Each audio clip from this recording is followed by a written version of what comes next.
Ibabahagi ko sa inyo ang transient na aming pinagstayhan nung nagbakasyon kami ng Baguio. Ito pala ang ACS Transient. Disclaimer lang, hindi po ito sponsored.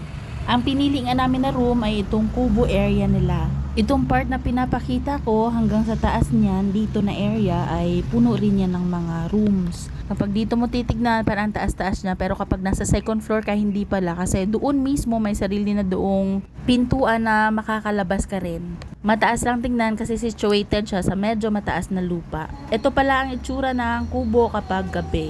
Diba ang cute? Ito naman ang loob. So, bali tatlo ang pwede dito. Itong itaas na bahagi ay medyo maliit lang. Itong sa ibaba na higaan, medyo malawak to, pwede dalawa. Sa ilalim ng bahagi nun, meron pang higaan na pwedeng hilain. Ito naman may cabinet sila kung saan pwedeng ilagay ang mga gamit, mga damit. May hanger na dalawa. Komportable kasi talagang maaayos yung mga gamit, mga damit, mga bags. Kasi may paglalagyan talaga. Kasi itong kubo ay medyo cute. So may area kayo kung saan ilalagay yung mga pagkain. Diskarte lang din kung paano ang gagawin. May heater din dito bawat room kaya komportable talaga magstay sa loob kasi may times na talagang ang lamig dito sa Baguio. Ito makikita ninyo ay area ito sa harap ng higaan. Ito mga nakikita nyong tubig, mga pagkain ay binili namin to sa SM Baguio. Ang magagamit dito, cooking equipments, utensils, may rice cooker for sharing, may stove, ganun din sharing. Pero kailangan magdala lang kayo ng mga lulutuin kasi hindi na nila kargo yon. Sa loob ng room may kanya-kanyang heater para kape-kape pag initan ng tubig. Free wifi din o saan ka pa.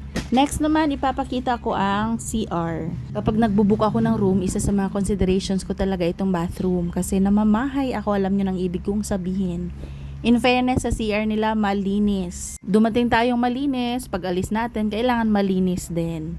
At higit sa lahat very affordable kasi per head sa room na ito ay 500. 10 to 15 minutes away pala to from the city. Pero pag akyat mo sa itaas na bahagi, may sakayan ng jeep, pa Burnham, 13 pesos pamasahe. Dagdag ko lang, walang lutuan dito sarili sa kubo, bali aakyat kayo sa common kitchen, doon magluluto.